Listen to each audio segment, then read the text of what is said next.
Recording is on. Boa tarde, sejam bem-vindos, caros visualizers, a mais uma visão e produção do Talk Show da Graça. Portanto, esta produção audiovisual que já vos acompanha há alguns meses.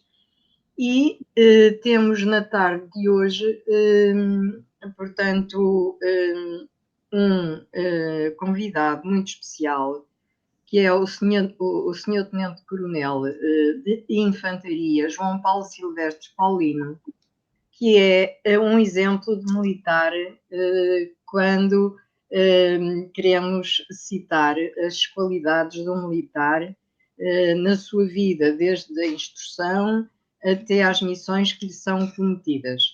E fiz este convite porque eu vi falar muito dele a nível de portanto, cumprimento de missões e de ações, e também pude comprovar isso em Coimbra quando estive lá, e também fui recebida, portanto, num espaço que o Sr. Tenente-Coronel dirige como Presidente da Liga dos Combatentes da Grande Guerra, quando fui recebida como escritora para o lançamento de 2 livros. E, portanto, tive a oportunidade de ver que é um homem que mete as mãos a qualquer coisa, vê-se pela atitude, e, portanto, é um militar que se preocupa em fazer obra. E, portanto, eu pedi-lhe, portanto, ele cedeu com bastante facilidade, porque também acho que confia aqui na locutora e ex-produtora da televisão portuguesa, da RTP1, e portanto vamos neste embalo, como se costuma dizer, falar do nosso Tenente-Coronel de Infantaria, perguntando-lhe, portanto, aliás, antes de o interrogarmos, eu teria muito gosto primeiro em falar da biografia dele e depois começaria a perguntar-lhe cada uma das aptidões e cada uma das missões que teve para ele desenvolver, e, portanto, porque a sociedade civil não tem normalmente conhecimento do que se passa no exército com os militares e da exigência de que eles são alvo para que se tornem efetivamente os defensores da pátria. E como este senhor militar é um exemplo daqueles mais rigorosos neste sentido de que falei, foi por isso que o convidei. Mas eu vou ler em primeiro plano a biografia do senhor Tenente-Coronel. Portanto, ele é licenciado em Ciências Militares, com o curso de Infantaria da Academia Militar, possuindo ainda outros cursos e estágios de natureza militar. Ao longo da sua carreira, prestou serviço em diversas unidades do Exército, nomeadamente no Regimento de Infantaria do Funchal, Escola Prática do Serviço de Transportes na Figueira da Foz. Isto foi de 1995 a 2000, penso que foi. No 1º Batalhão de Infantaria Mecanizado, em Santa Margarida, no comando da Brigada de Intervenção, em Coimbra, e se eu errar alguma das coisas, o Sr. Tenente-Coronel depois corrige-me. Está tudo bonito, Carol. Tá? E direção da obtenção de recursos humanos no Porto.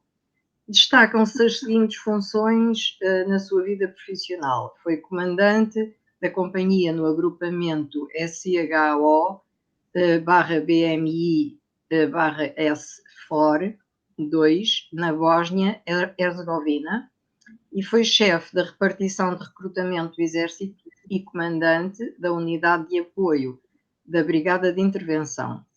Constam da sua folha 8 louvores e foi condecorado com a Medalha de Mérito Militar de 2ª classe, a Medalha de Dom Afonso Henriques, patrono do Exército de 2ª classe, e a Medalha Comportamento Exemplar, grau prata. Atualmente desempenha funções no Museu Militar de Lisboa como subdiretor e, como eu já tinha citado, é o presidente da direção do Núcleo de Coimbra da Liga dos Combatentes, penso que há 4 anos, não é, Sr. Coronel? Eu não sei há quantos anos é. Há 6. Há 6, peço desculpa. Pronto, então eu terminei minimamente, porque acho que ainda falta falar de uma ação que exerceu em Timor, numa missão de cooperação técnica para fazer recrutamento para a Asfalintil durante 5 semanas. E portanto, penso que é isso que faltava. Não é? É portanto isto.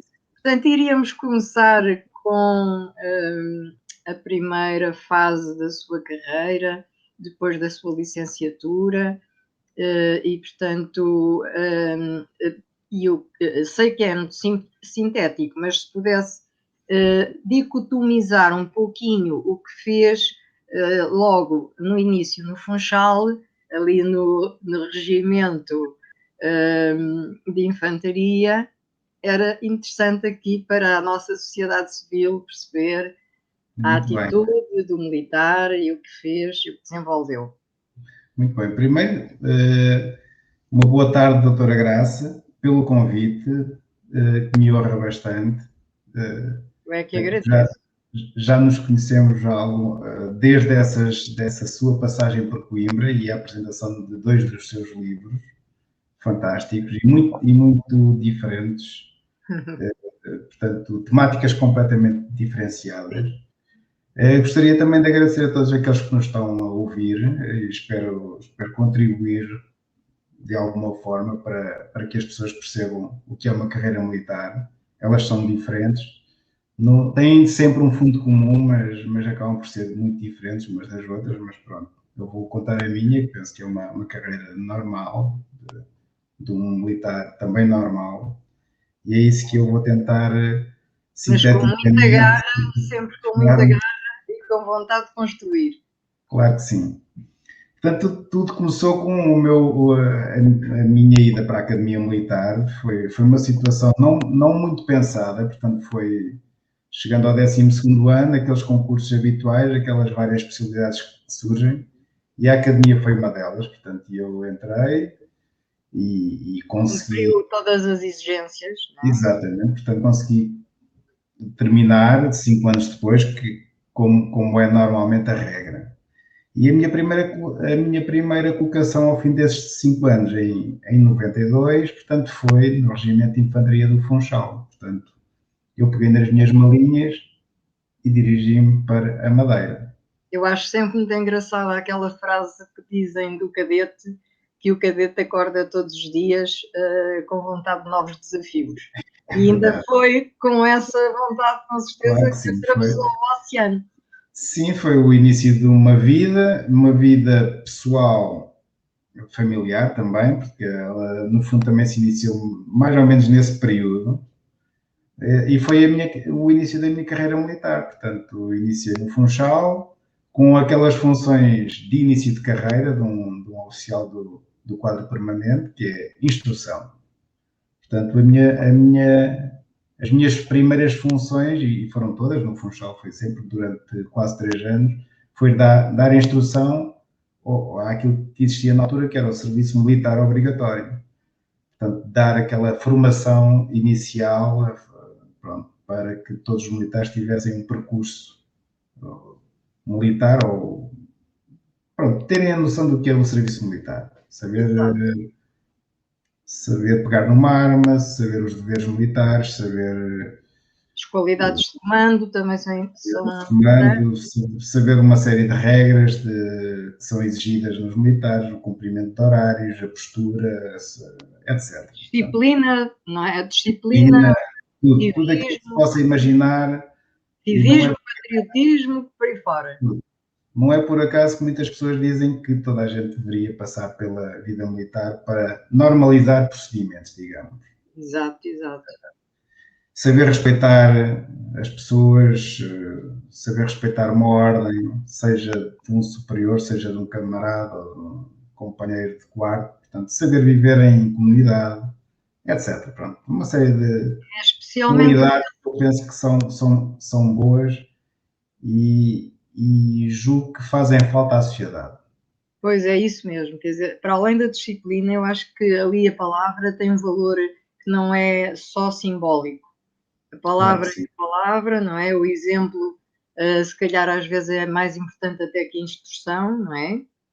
O Claro que sim. exemplo é uma das coisas. E hoje passados 3 dezenas de anos, sensivelmente, quando eu encontro antigos soldados meus, Pois, instruendos, antigos instruendos ou soldados, ficam muito gratos, com certeza, todos eles relembram com muita saudade os tempos em que passaram pela vida militar. porque a E farda isso, não é só uma vestimenta, não, é, é, não, um, é um estilo de vida, não é? A farda é um estilo de vida.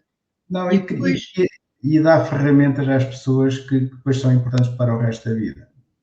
Não estou a dizer que é essencial, porque há pessoas que não passam pela vida militar e conseguem fazer o seu percurso profissional e familiar também muito bem. Portanto, claro, não é isso em causa. Mas penso que é uma ferramenta que é muito importante e foi importante para gerações de jovens. Portanto, hoje, como sabe, isso já não acontece, porque o serviço militar obrigatório terminou no exato. final dos 90, mas pronto, também faz parte da evolução, embora eu continue a pensar que o serviço militar obrigatório devia continuar e acho que faz parte do equilíbrio das nações terem esta formação militar. E penso que é aí que se ganha amor e ajuda ao próximo também, não Claro é? que sim, E sim. Eu penso dedicação sinceramente ao que sim. serviço, essas qualidades todas que são. E depois, eu, como escritora, aprendi uma coisa que não sabia, que é o espírito de corpo, que é uma coisa que fiquei maravilhada. Pronto, quer dizer, quando se vai em missão ou há uma guerra, o espírito de corpo, quer dizer, foi uma novidade eu aprender isto. Sim, porque muitas vezes as pessoas, e nós também, em termos teóricos, é fácil nós falarmos, mas quando nós estamos em situações mais complexas e Os homens têm críticas, que ter uma confiança uns nos outros portanto, completamente. Estão isso ali vem, para se salvar uns aos outros, se possível. é verdade, isso vem ao de cima, portanto, as pessoas têm que se unir e têm que trabalhar em conjunto e têm que se unir esforços para conseguir os objetivos, não é? Os objetivos é cumprir a missão e conseguir vir novamente para casa bem E e salvo. ajudarem-se mutuamente. Pois, muito bem. A minha passagem pela Madeira, digamos que foi uma coisa fantástica, eu gostei muito, porque conhecia mal a Madeira, já tinha estado lá, mas tinha sido uma viagem de curso. De maneira que tive a oportunidade de conhecer uma ilha linda, Quase paradisíaca. É exatamente, pequena, mas é bonita. embora na altura em que estive também notei que ainda havia muitos problemas, portanto havia ainda se encontravam muitos soldados analfabetos, por exemplo, Depois a alfabetização é complexa. Pois. portanto estamos a falar de... O interior da ilha tem muitos problemas. Exatamente, portanto muitos problemas, muita pobreza, algumas complexidades. Quando vim, portanto, também devo dizer que nos 2 anos e mais 2 anos e meio em que estive no Regimento de Infantaria do Funchal, depois passou a Regimento de Guarnição número 3, notou-se uma evolução, apesar de só terem passado 3 anos, mas notou-se uma evolução em termos escolares da população. É engraçado. Pois. Portanto, já apanhei nos últimos... Uma melhoria, uma pequena melhoria, pois. Bastante, porque nos últimos turnos já praticamente não se encontravam pessoas Porque com... o Tenente-Coronel esteve em que ano, nessa altura lá? Eu estive de 92 a 95. 92 a 95. Muito bem. E, portanto, houve aí essa situação. Foi muito interessante, porque a Ilha da Madeira tem particularidades, portanto,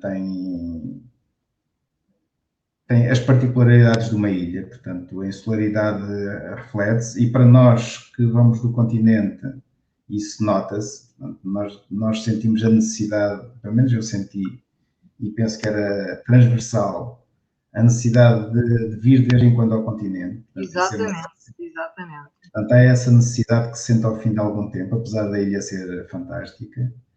E de maneira que foram, pronto, 3 anos que eu gostei bastante, profissionalmente foi muito bom, dei vários turnos de instrução. E os seus instrumentos ficaram com saudades suas e bem instruídos, portanto, Eu pelo menos esforcei-me.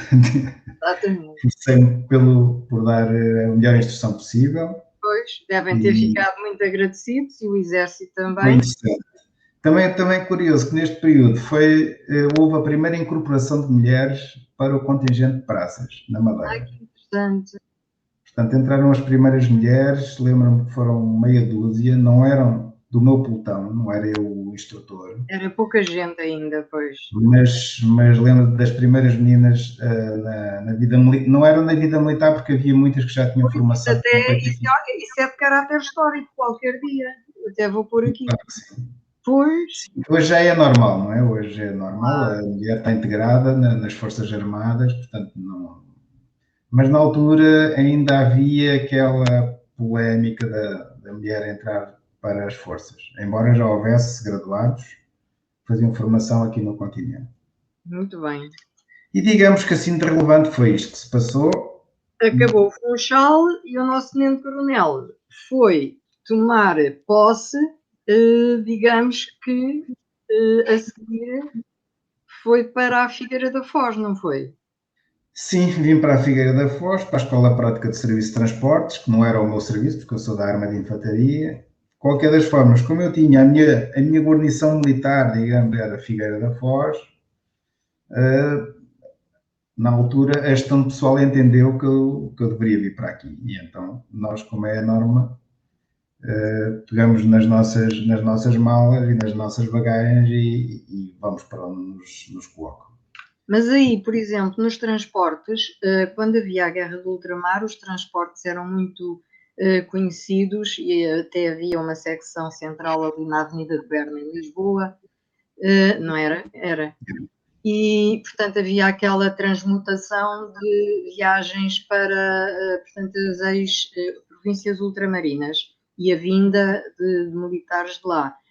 Aqui, nestes serviços de transporte, era mais, digamos, que a nível interno do país, ou havia também lançamento de soldados em missões a partir da Figueira também, ou era tudo a Não, nível interno? Era só não. para o exército Digamos português que, internamente? digamos que, digamos que o Exército tem uma estrutura de formação na área dos transportes, em que a Escola Prática tem uma responsabilidade acrescida, que é a formação dos seus quadros.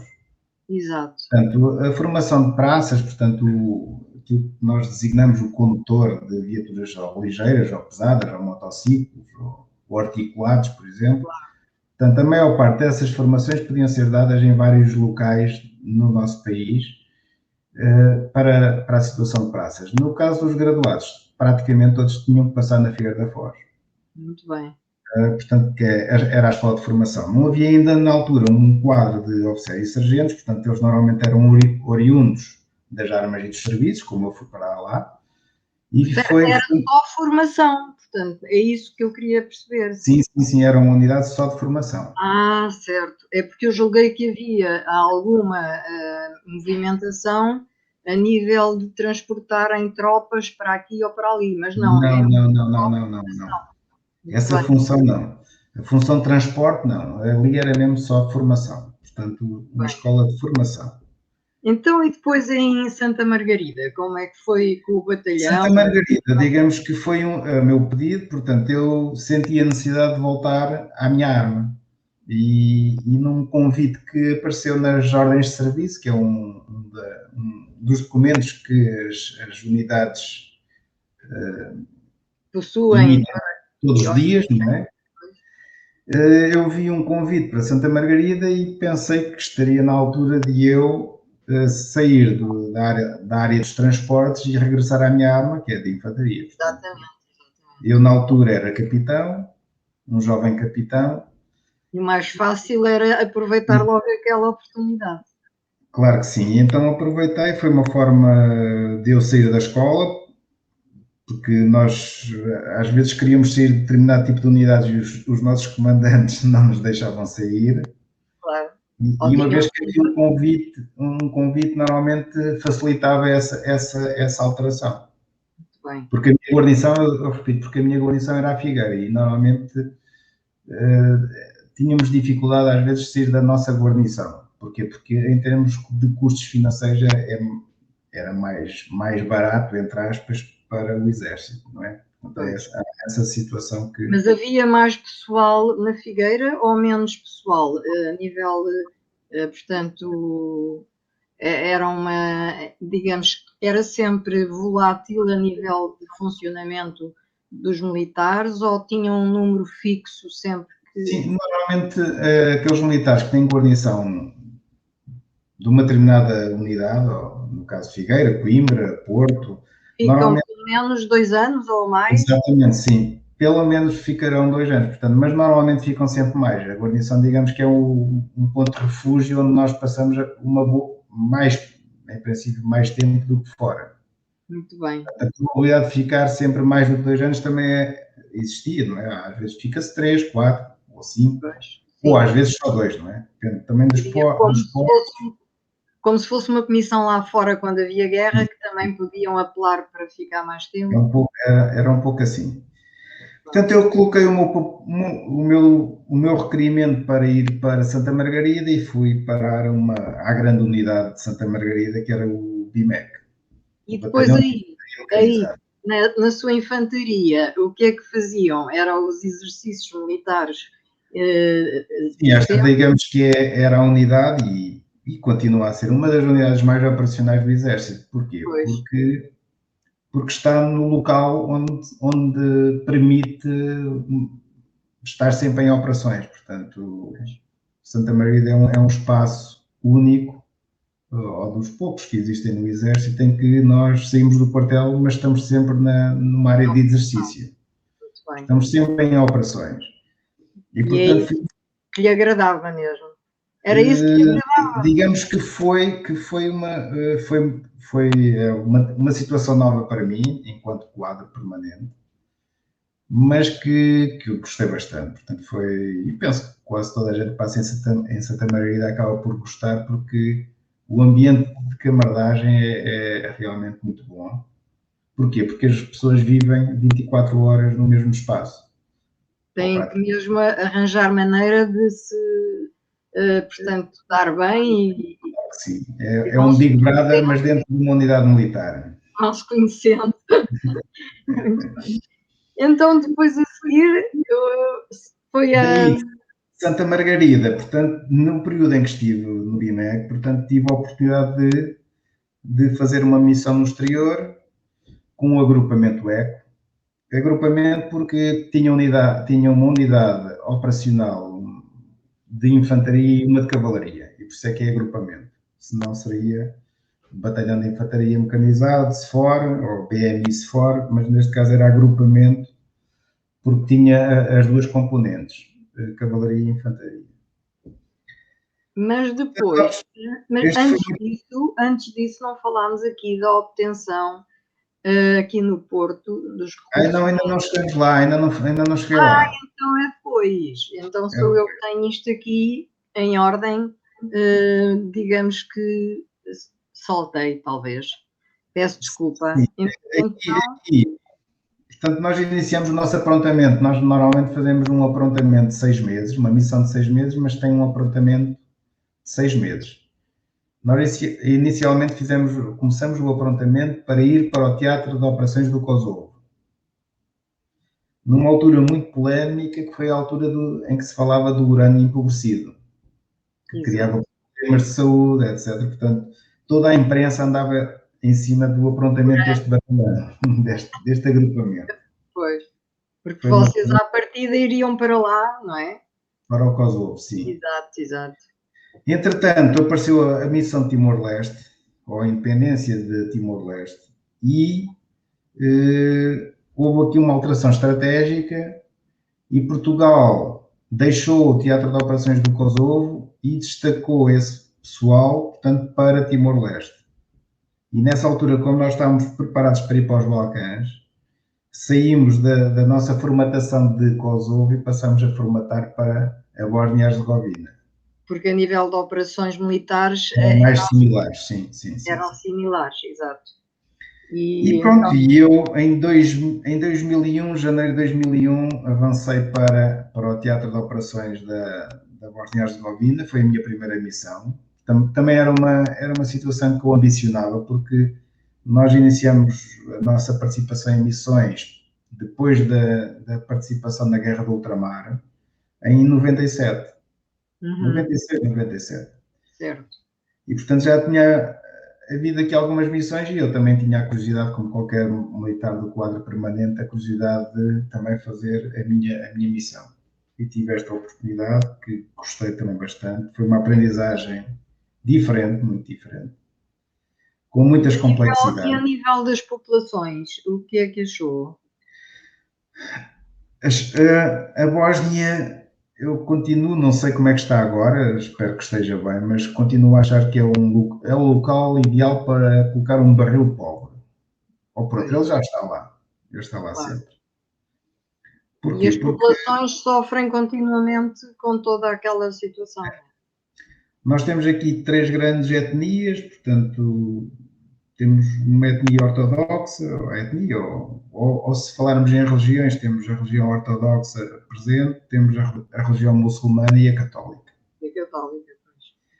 E, curiosamente, por uma questão de equilíbrio de guerra e de estratégia, portanto, os muçulmanos aliaram-se aos católicos.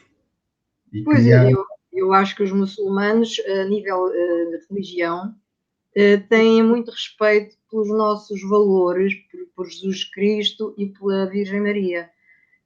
Mesmo nos livros muçulmanos, respeitam muito a mãe de Jesus e respeitam Jesus. E isso é se calhar por aí, não sei. Mas os ortodoxos são cristãos e os católicos também são cristãos. Não, mas os ortodoxos, se calhar havia ali alguma coisa política, não? Não, aqui tem a ver com o bloco, na altura, o Bloco de Leste.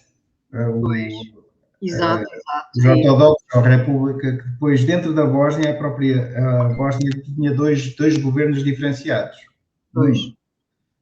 Que era a República Sérbica, ou a República Sérvia, digamos, com patrocínio da Rússia, digamos, e depois a Federação Croato-Muçulmana, com patrocínio, digamos, da NATO.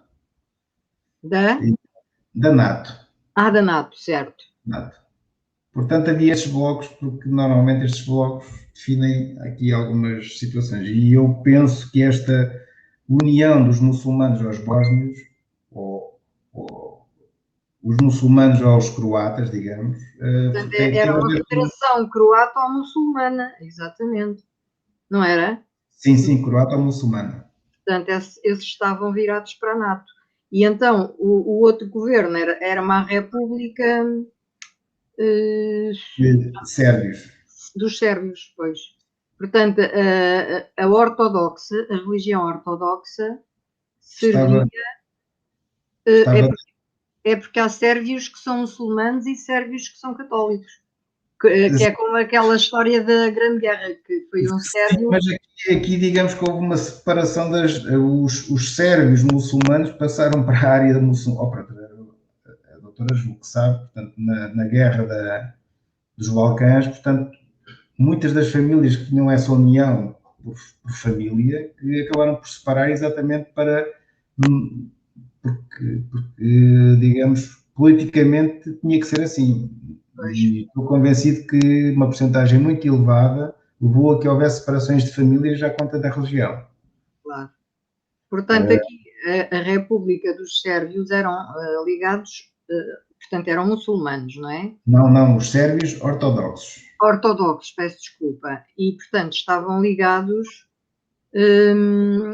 aqui, portanto, quando falámos da Federação Croata Muçulmana, estavam ligados à NATO. E aqui estavam ligados ao leste, portanto, Rússia e companhia, não é? Exatamente. Certo. Portanto, isto aqui via-se isso claramente nos locais por onde nós passávamos. Portanto, nós estivemos numa situação de reserva da força que estava implementada na Bósnia. E quando nós vimos as zonas da República Srpska eram a norte da Bósnia, e quando nós íamos para estas regiões, via-se Coronel, como é que isso se escreve? Sesnica. É um C e um E. SRPS, SRPS. SRPSKA. Sérvia. Ou Sérvia, também há quem diga República Sérvia, mas para não confundir com a Sérvia, com o país Sérvia. O país diz a República Sérvia. Isto estamos a falar dentro da Bósnia, dentro do país Bósnia, Herzegovina. Portanto, dentro do mesmo país, estas situações de separações de igreja. Exatamente.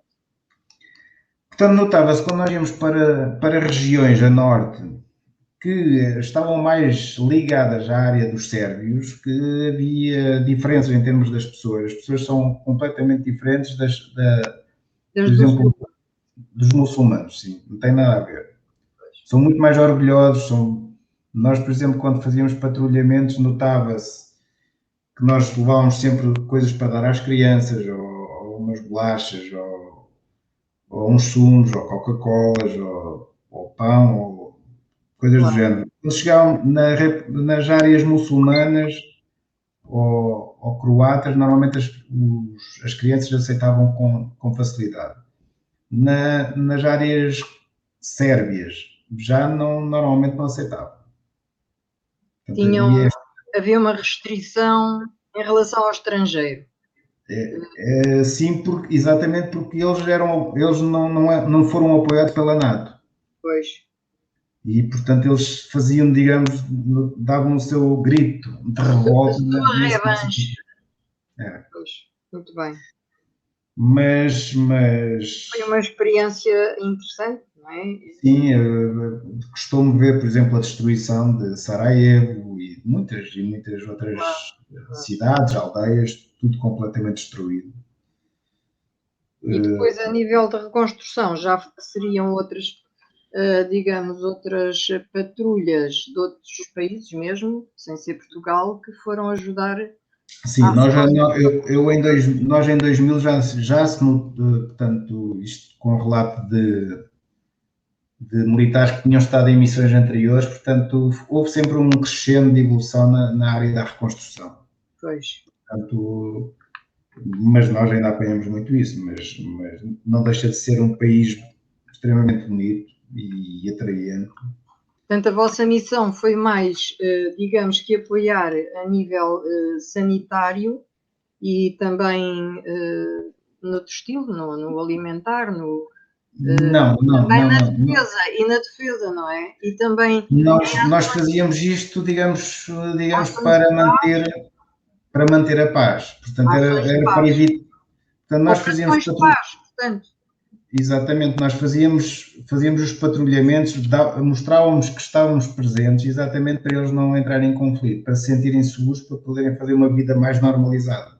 Muito bem. Era o papel das Nações Unidas, da NATO era esse, portanto era, digamos, manter as populações seguras e proteger os mais frágeis, os enclaves, essencialmente, zonas que existiam ainda, e, digamos, e já numa parte final da colocação novamente do regresso das pessoas aos locais de origem. Sim, isso é também importante, exatamente. Portanto, nós depois, quando nós saímos, portanto, esse era um processo que estava em cima da mesa e estava a ser feito. Nós, como éramos reserva da força que estava na Bósnia, portanto, podíamos atuar em qualquer área da quadrícula, digamos. Portanto, tanto podíamos atuar a norte como a sul, com tropas americanas, inglesas, francesas, espanholas, nórdicas, portanto, éramos utilizados onde o comando da SFOR entendesse. Pois. E para isso fazíamos treinos semanais com essas forças todas. E, portanto, essa foi uma missão muito importante, onde aprendi muito, não é? Com qualquer pessoa. Pois é isso que eu ia dizer. Deve ter sido uma experiência muito interessante mesmo. Uma cultura completamente diferente da nossa, não tem nada a ver.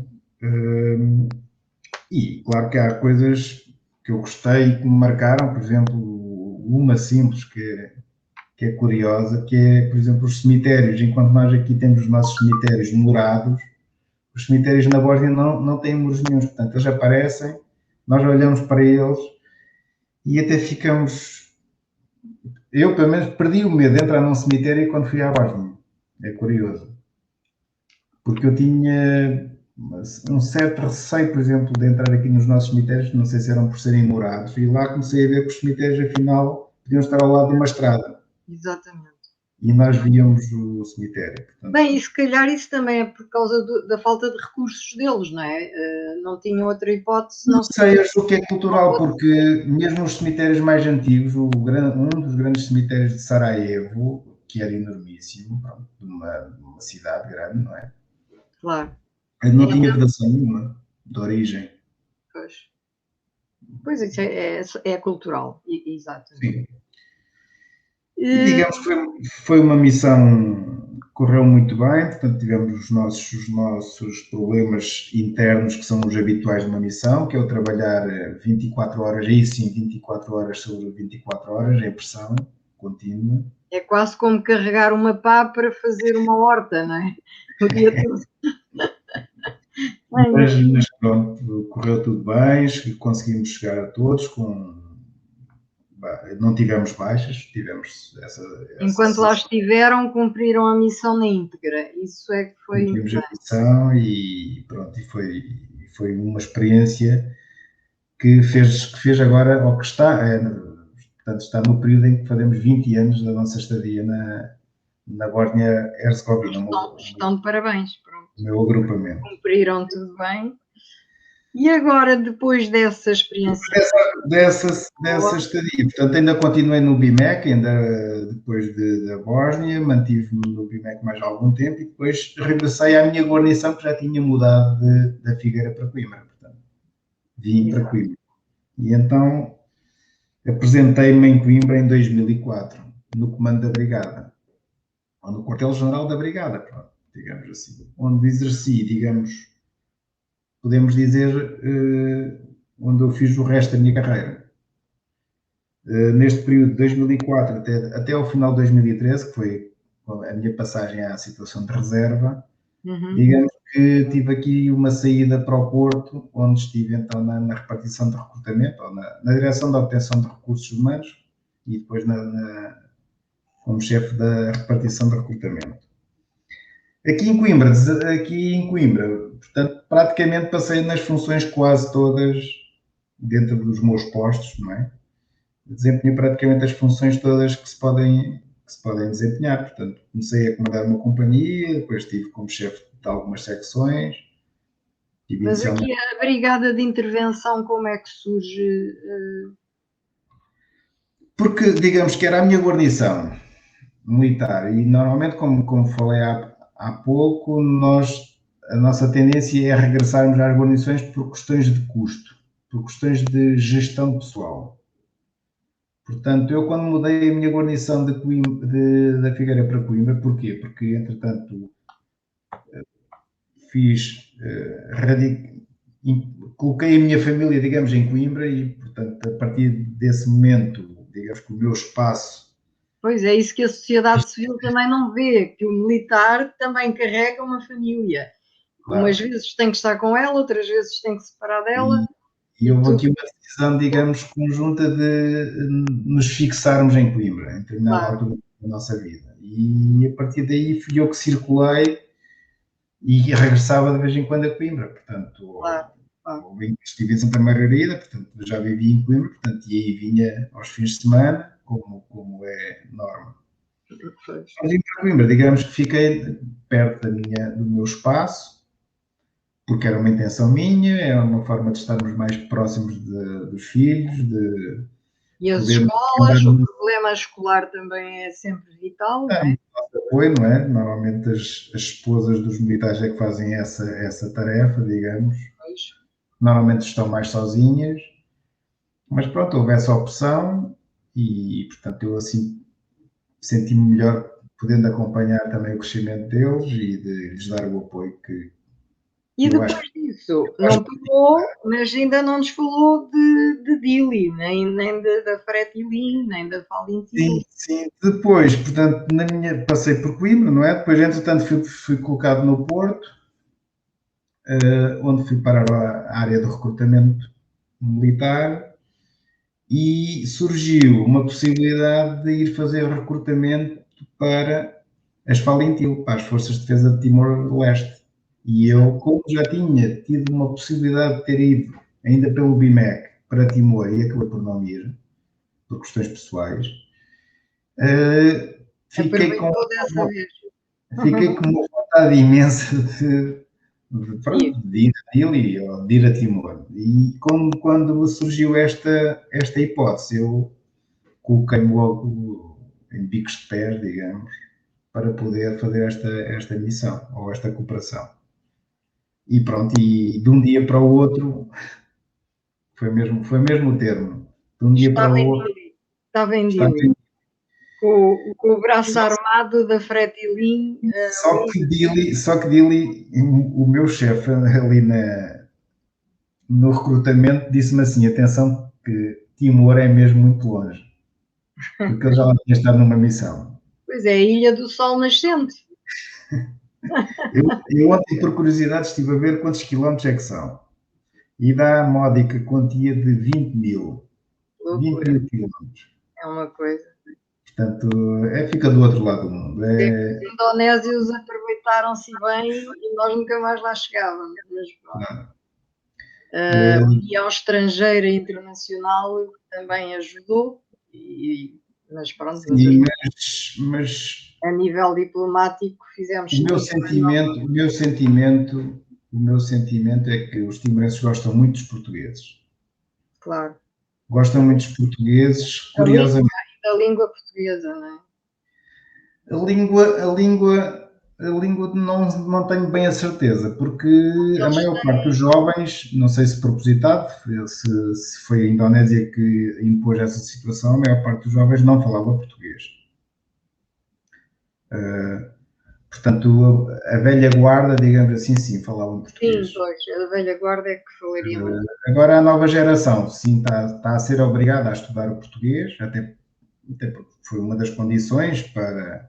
Exato. E para eles se manterem libertos, digamos, da Indonésia, foi a aprendizagem do português, e bem, mas eles olham para os portugueses como um povo sem interesses e que os ajuda, e que os quer ajudar.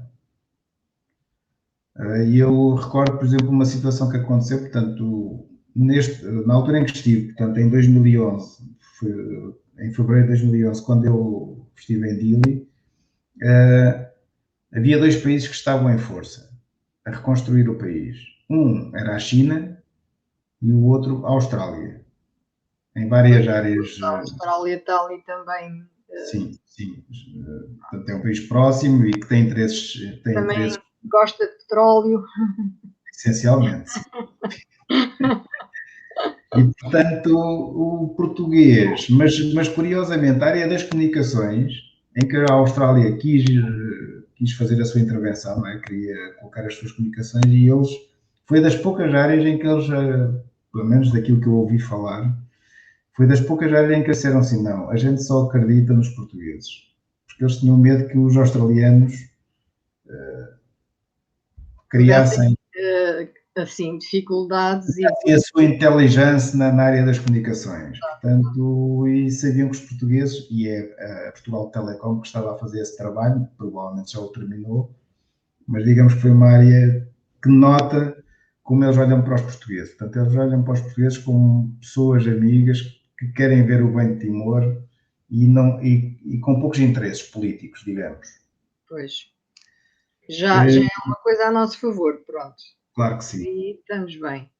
Portanto, eu deparei-me ali na minha cooperação técnico-militar, deparei-me ali com muitos problemas, porque eles tinham iniciado esse recrutamento para a Asfalentil em 2009. E o processo, os portugueses foram fazer a classificação e seleção dos futuros militares mas quem fez a admissão inicial, na parte documental, foram eles, os timorenses.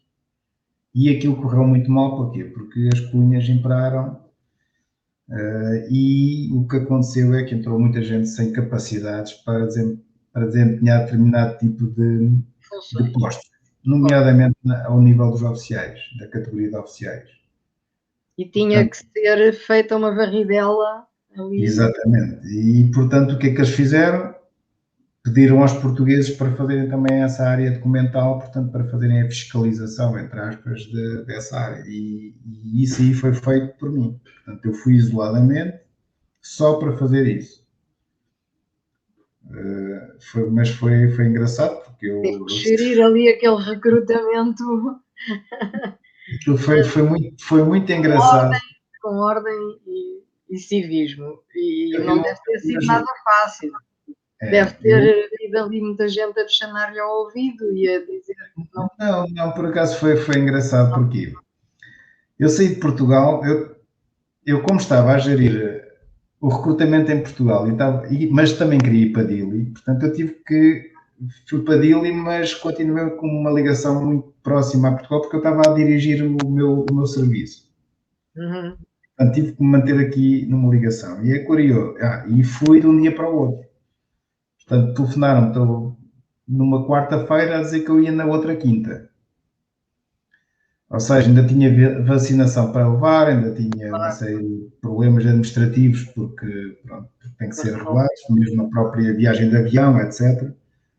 Foi tudo assim muito em cima da hora e, pronto, e eu sozinho, portanto, senti-me Foi mesmo a correr. A correr. Ainda fui no dia de manhã, antes do embarque, ainda fui ao Estado-Maior do Exército, ao Senfa, fui levantar a minha guia de marcha. Portanto, cheguei a Lisboa, deixei o meu malote com as minhas coisas todas ali no Estado-Maior do Exército, fui ao Senfa levantar a guia de marcha, voltei, ainda tive que estar a empurrar um carro militar para me levar ao aeroporto. É mais prontidão, isso já é exagero. Isso é Entrei no avião com destino a Amsterdão e depois de Amsterdão com destino a Singapura. E pronto, foi engraçado. Mas tocou ali numas paragens geograficamente interessantes. Foi, só que eu ia... Havia saída ou tinham que permanecer? Não, em Singapura não precisamos do aeroporto, ficamos sempre na mesma sala, só podíamos ir à casa de banho, mas foi uma viagem, foi só a transferência técnica. Mas correu bem, pois, a nível de transferência correu bem. Depois, antes de ir para Dili, ainda fiquei uma noite no Bali. Também foi engraçado, porque o meu inglês é fraco, é desenrasco. É desenrascado, pronto. E cheguei a Bali ao anoitecer, o que foi bom. Mas meio ali, primeiro já tinha uma viagem de mais de 20 horas. E portanto cheguei um bocado... Já bombardeado, já completamente exaurido. Mas dormi no Bali e no outro dia de manhã, pronto, apanhei a viatura lá do hotel, me levou ao aeroporto e depois com destino a Dili. E em Dili foi curioso porque eu quando aterrei no aeroporto de Dili, o aeroporto de Dili, fiquei assim, onde é que eu estou? O spot que Kinshasa, eu dizia que não estava em nenhum lugar do mundo. Assim, onde é que eu... lugar. Eu não sei. Quando eu vi um aeroporto com uma pista cheia de buracos, é uma coisa mesmo horrível. No meio das palmeiras, no meio de, sei lá, de coisa nenhuma, com uma recepção que era uma pequena instalação relativa, muito pequenininha. Mas pronto, lá estava a comitiva portuguesa para me receber, o pessoal que estava lá nas cooperações. É só isso que nos interessa, o resto é deixar para trás. Levaram-me, fiquei um bocado desanimado quando comecei a ver aquela periferia de Dili, que é uma coisa assustadora. O país estava mesmo completamente de rastros. E pronto, depois foi uma missão que eu gostei muito. Trabalhei só com timorenses. com uma parte militar e com o pessoal civil que trabalhava na Secretaria da Defesa. E pronto, as coisas correram muito bem, eles gostaram do trabalho feito. E eles tinham influência a nível militar, cultural, militar, via quem? Que países é que tinham, portanto, ajudado a nível... Militarmente quem estava a ajudar, portanto, na maior parte das cooperações eram portugueses. Sim. Os australianos também tinham alguma coisa, mas pouca. Mas pouca. Basicamente é Portugal e Austrália, enquanto eu estive lá. Mas essencialmente era Portugal, digamos, na parte de toda a reestruturação das Forças Armadas, portanto, Portugal estava praticamente nos projetos todos, ou quase todos, e pronto, estava a fazer o seu trabalho e pronto, exatamente por causa dessa independência, penso eu. Pois. Portanto, os generais confiavam em nós, o Matarroa tinha uma excelente ligação com os portugueses, que depois acabou por deixar, ele era o ministro, na altura, o comandante das Falentil, e tinha um excelente relacionamento e penso que isso continuou, ao ponto ele tinha vários assessores militares portugueses, vários, quer dizer, alguns. Sim, portanto não tiveram problemáticas a nível de entrosamento entre pessoal. Isso é importante. Os australianos Sim. também são, digamos que... São diferentes. Mas são passíveis de ser camaradas? Ou eu não tive essa experiência. Eu via, mas não, digamos, não tenho essa experiência. Não foi necessário estar, portanto, a trabalhar com eles? Não. Eu só trabalhei com timorenses. Pronto, ok. E tive a ajuda de alguns portugueses que estavam noutras cooperações. Porquê? Porque eu senti problemas no serviço que fui desempenhar. Porquê? Porque a informação que eu recebia em Portugal é que eu ia ver cerca de 2.500, 3.000 processos para apurar cerca de 1.800. Só. Mas quando lá cheguei e depois da contagem final, deparei-me com 13.000, quase 13.500 processos. É multiplicado por 6,5, pai. Conclusão, eu ia para estar 4 semanas, acabei por conseguir que me prolongassem a minha estadia por mais uma semana. Claro. Mas consegui, pronto, mais ou menos. Mesmo ali, mesmo em cima. Foi sempre, foi tudo coordenado. O meu diretor de projeto dizia assim, eu não sei como é que tu conseguiste fazer isto. Porquê? Porque o peso que estava em cima dos portugueses era muito grande. Porque no primeiro dia em que eu me apresentei em Dili, portanto, eu cheguei a Dili e tive o domingo para, digamos, para relaxar e para me adaptar ao calendário. Na segunda-feira, apresentei-me na Secretaria de Estado da Defesa para iniciar o meu trabalho. E nessa manhã, o Secretário de Estado convocou a imprensa toda de Dili e convocou a imprensa para dizer assim, está aqui um português que vem aqui para credibilizar este processo de recrutamento.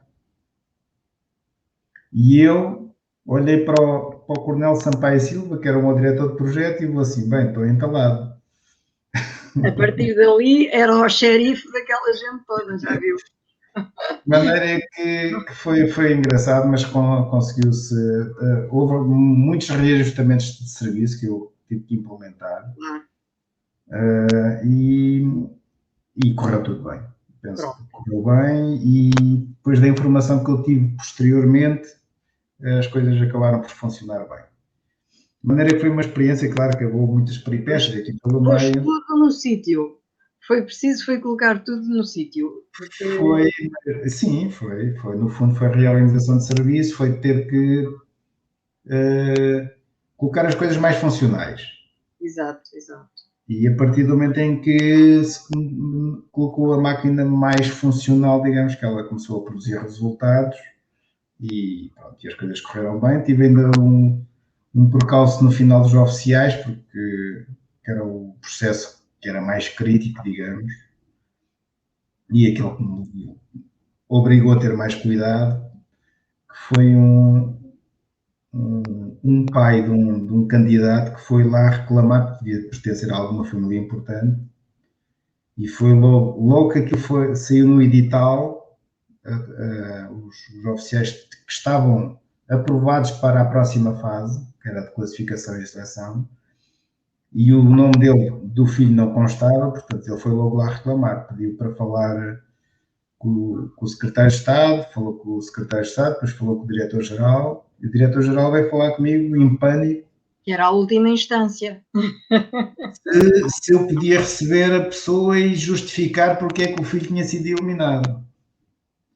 E eu fiquei ali e eu assim, bem, isto agora é a prova dos 9, vamos ver se o processo funcionou bem. E eu, apesar de ter consciência de que tinha feito o trabalho como deve ser, mas pronto, nós ficamos sempre a questionar. Exato. Espero que isto tenha corrido bem. Eu fui ver o meu processo, vou assim, comecei a ver porque é que ele tinha sido eliminado e dizia lá que ele não tinha assinado o requerimento. Portanto, E eu assim, bem, espero bem que não tenha aparecido lá uma assinatura.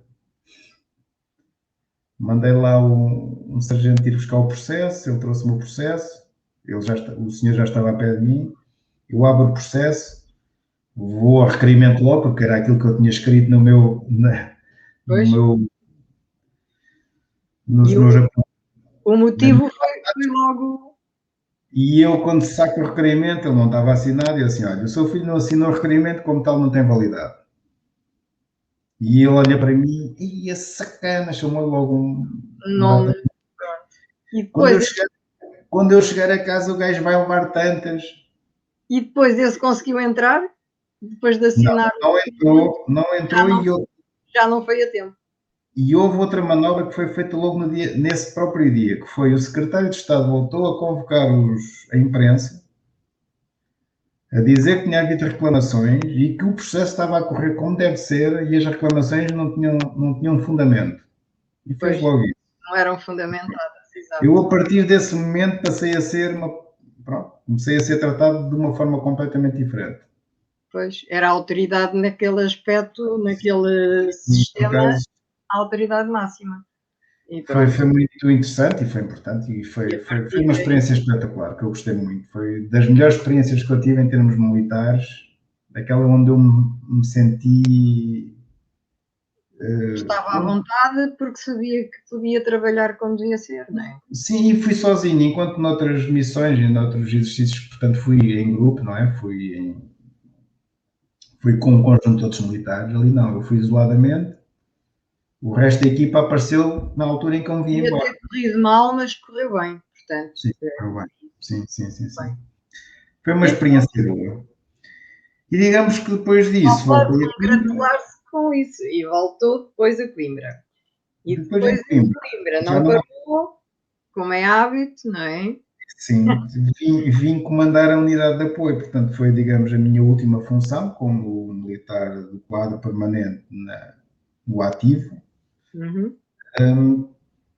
Digamos que foi uma função que é o desejo de qualquer militar, que é o comando de tropa. Apesar de ser uma unidade de apoio, portanto que está mais ligada à área dos serviços, mas foi uma unidade que me deu muito prazer, foi o comando, portanto as minhas perspectivas carreirísticas eram pequenas, portanto, e eu nessa altura comecei a tentar perceber qual seria o meu futuro a partir desse comando e então decidi, porque havia essa possibilidade ainda na altura, de passar à situação de reserva antecipadamente. Portanto, foi a minha decisão. E então... Isso foi no ano de... Eu saí no dia 31 de dezembro de 2013. 2013. Ok.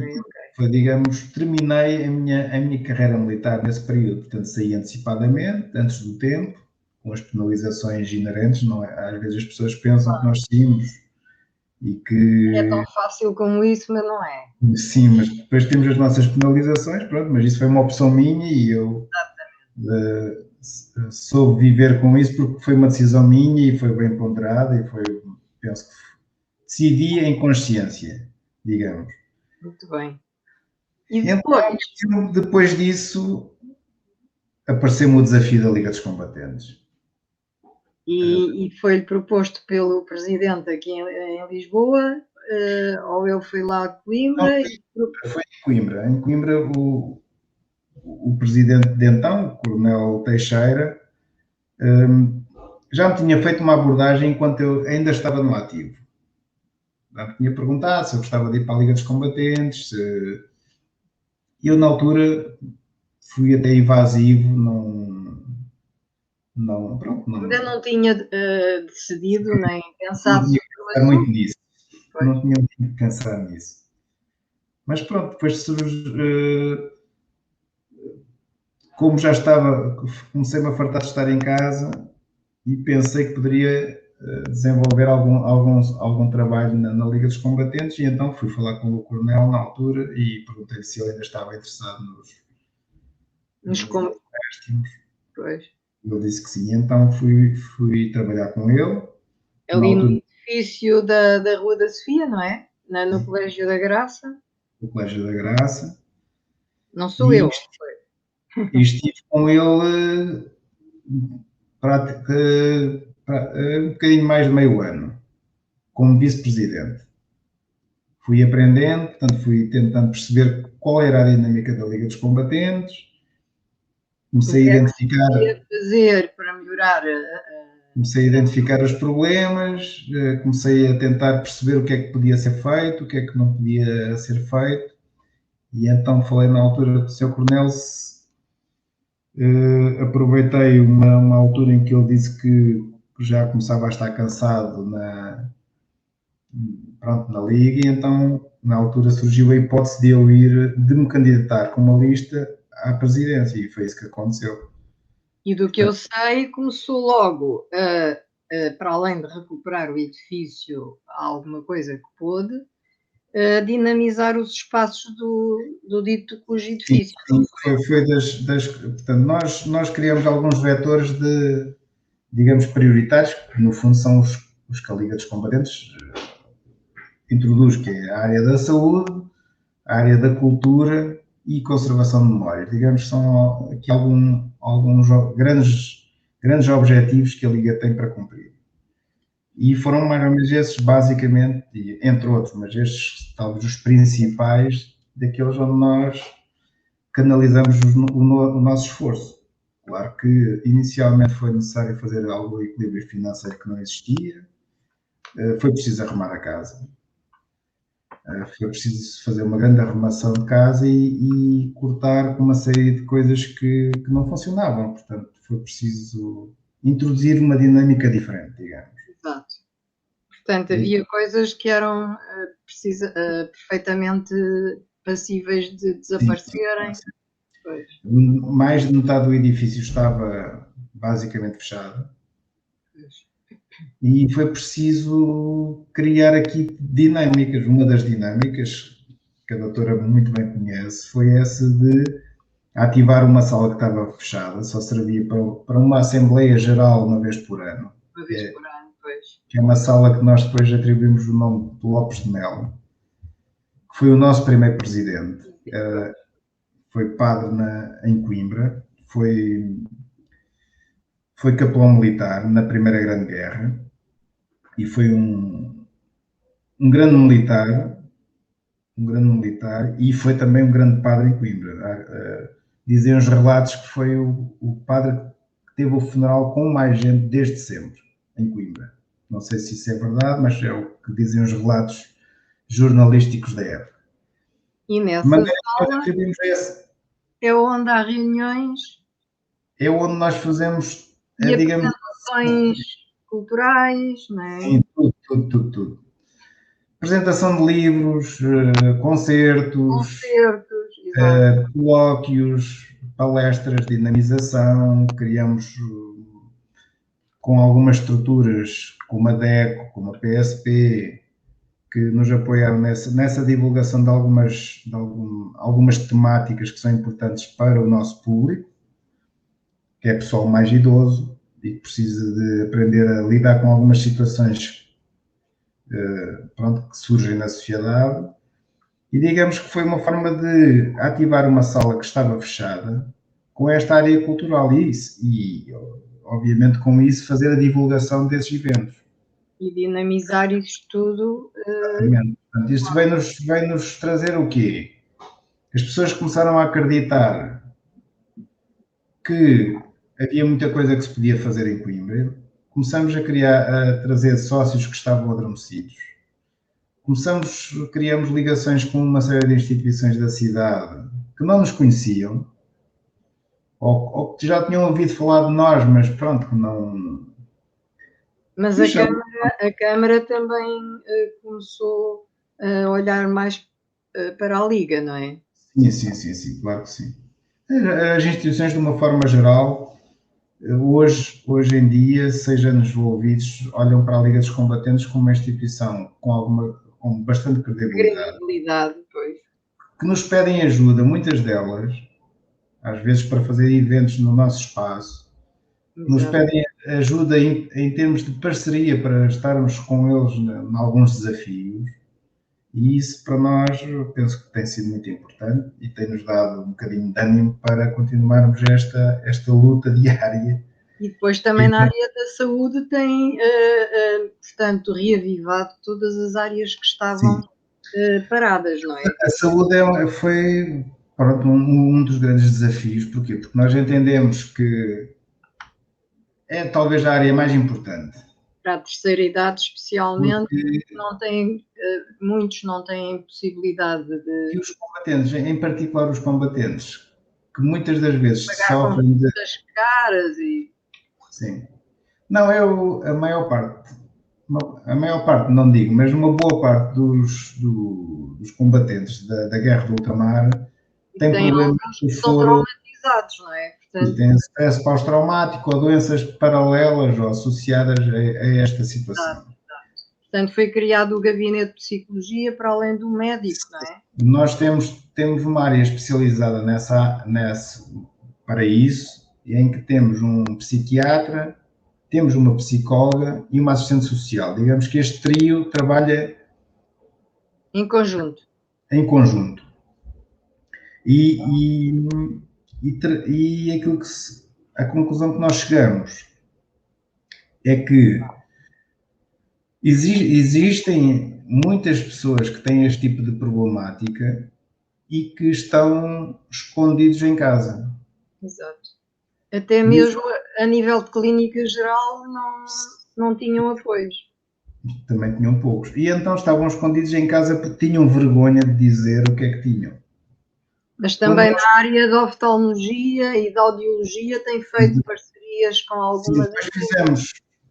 Ou seja, todas essas coisas que foram feitas, esses rastreios, essas dinamizações, essas palestras, levaram a que muitas pessoas começassem a ouvir falar disso e foi uma forma de nós cativarmos muitas pessoas que estavam em casa e fechadas, ou através dos filhos, ou através de pessoas amigas, que acabaram por nos trazer essas pessoas para frequentarem, exato. E depois tem uma biblioteca também que tem interesse, não é? Tudo isso que foi feito foi nesse sentido, foi de as pessoas sentirem que existia um espaço que as podia acolher como combatentes.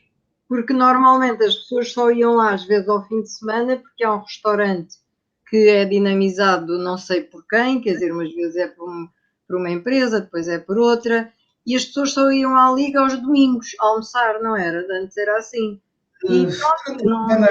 Sim, aos fins de semana eram às vezes eventos que havia, ou jantares de grupo, porque o restaurante ao fim de semana normalmente está fechado, mas para eventos desse género, ou de grupos, ou até batizados... Era a única coisa que havia antes de ir para lá. Sim. Porque o resto estava tudo adormecido.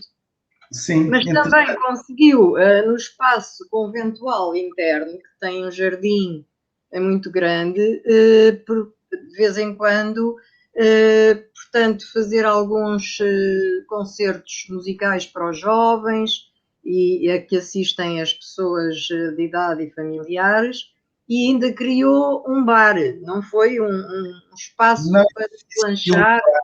O bar existia, só que estava completamente degradado. Pois, e foi todo reconstruído.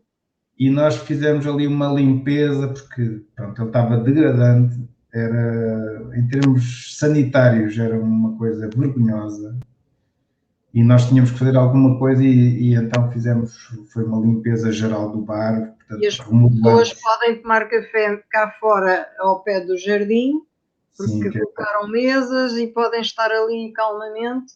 Agora, quando abrir o confinamento, há mesas para 4, podem ir para lá novamente, não é? sim, e assim esperamos que as coisas já estejam a funcionar, que as pessoas voltem ao jardim dos claustros da Liga dos Combatentes, porque é um espaço fantástico. Com uma zona endémica de passarinhos, porque há verdade, vários tipos de passarinhos. Sempre há uns residentes, uns melros, às vezes uns pintacilos. Muito bem. Às vezes nesse jardim, que agora temos umas aulas de yoga que também vão retomar a partir do dia 17. Pois, porque eu às vezes vejo isso no Facebook. É um espaço de meditação, apesar de nós termos um ginásio. É muito importante também. Sim. Tem ginásio, eu não sabia. Temos esse ginásio, um ginásio aberto, não é um ginásio com máquinas, é um ginásio à moda antiga, digamos, aberto, com escaldares. Também gosto desses, mas não sabia que tinham. E é em cima ou é em baixo? É em cima. Muito bem. Fica por cima da nossa biblioteca. Certo. Biblioteca, sala de convívio. E também sabia que tinham quartos para jovens estudantes universitários. Também é verdade. Têm dinamizado o que podem, feito obras a pouco e pouco. Temos, e curiosamente temos alunos ligados à Liga dos Combatentes, temos agora temos dois... Que não têm quem os apoie, vêm de outras terras e têm ali Curiosamente temos 2 alunos neste momento da Madeira, imagino, que estão em Direito, e temos um aluno de Bragança. E tínhamos outros daqui, mas este ano, como foi atípico, agora até saíram porque estão perto da faculdade e como as aulas estão com estes problemas todos. Claro. Acabamos, neste momento, temos 3 alunos. Temos 4 quartos, portanto, temos essa possibilidade, que é mais um apoio que fazemos. Eu lembro-me que estavam a fazer isso, mas quando eu lá estava, e acho que foi quando eu lancei lá uns livros, só havia um quarto, agora já há 4. Isso é sempre a andar. Sem parar. Estão sempre a dinamizar eu acho que é a forma de nos mantermos motivados, digamos que é dinamizando e sentirmos que as coisas estão a correr bem. Claro, tivemos um ano muito difícil, este ano tem sido uma coisa... E têm que pagar impostos e têm que pagar uma série de coisas. Não, impostos não pagamos, mas temos muitos pagamentos que não conseguimos sair deles, portanto a água, a luz... São pagamentos fixos que a gente tem. O edifício é muito grande e tem muitos serviços e, portanto... Claro que sim. Temos poucos apoios estatais, para não dizer nenhum, mas temos alguns poucos da Liga dos Combatentes. As sócios são baixíssimas, também não se consegue. Mas a pouco e pouco chega-se lá. Agora, a finalizar, ainda conseguiu e quis vir para Lisboa, não sei se é um dia por semana, se é 4 e 1 em Coimbra, para subdiretor do museu ali junto ao Estado-Maior, não é? Porque... Sim, surgiu também outra vez por problemas pessoais. Que fazer 2 coisas ao mesmo tempo.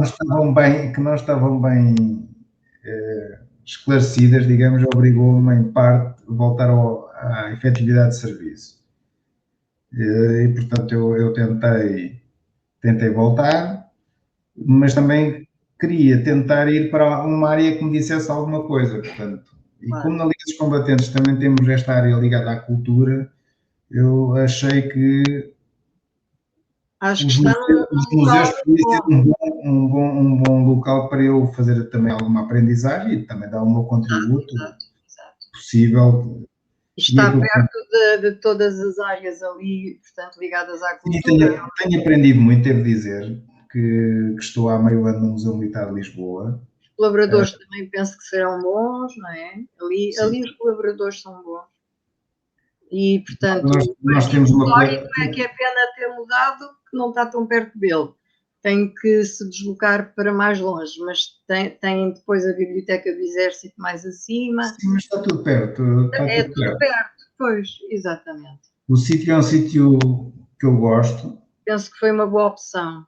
e gosto do trabalho, gosto das pessoas com quem trabalho, que são fantásticas, e nós temos, felizmente, temos um museu que E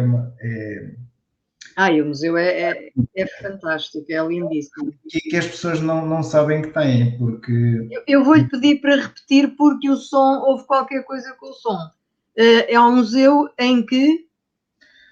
portanto, é um museu que tem um espólio fantástico e muitas das pessoas pensam que esse espólio é só dedicado à guerra ou de armamento ou coisas do género, e não é nada disso. Portanto, é uma das melhores coleções de pintura. E aquela beleza toda É uma coleção de pintura que é qualquer coisa é de fantástica. fantástico. Tem Exatamente. muita escultura de grandes mestres do início do século passado. Também, exatamente. Tem tanta coisa bonita, tem várias salas que são. E tem peças de artilharia e peças, portanto, que vão para normalmente exposições e que vos pedem, não é, para retirar temporariamente e que depois voltam ao lugar. Portanto, Sim. tem ali uma Um espólio que deve ser visitado. parafernália de coisas fantásticas. Claro que sim. Vai abrir também dia 5 de abril, se tudo correr bem. Ótimo, ótimo. Ao dia 6, porque nós já segunda-feira estamos fechados. Portanto, terça-feira, na Já próxima começam os terça-feira. visitantes a chegar. Eu espero que sim, e que muitos, mas sabemos que não vai ser assim, mas pronto. Vamos abrir a porta, vamos tentar apresentar o museu mais bonito, limpinho, com coleções espetaculares, e espero que as pessoas apareçam e que visitem, porque ele é enriquecedor. Pois é, um espólio enorme e que vocês espólio. podem montar o tipo de exposições que quiserem, derivando da temática que optarem, não é? Portanto, Claro que sim, sim. É ótimo. Podemos fazer muitas exposições temporárias, é essa a perspectiva que existe para um futuro próximo. Começar a ativar outro tipo de coleções que temos nas nossas reservas. Peço desculpa, é que eu estou com um problema, o telefone... agora consegui. Não, às vezes não desliga. E digamos que é uma função que eu gosto e que não vou... bastante, que digamos que tem um ambiente em Coimbra e tem outro em Lisboa, isso deve, na sua fase etária, deve ser bastante aliciante, porque está a trabalhar em dois sentidos diferentes, que se completam, mas vai aprendendo de um local e de um outro, portanto, de um setor e do outro, e isso é bastante enriquecedor, não é? Sim, claro que sim.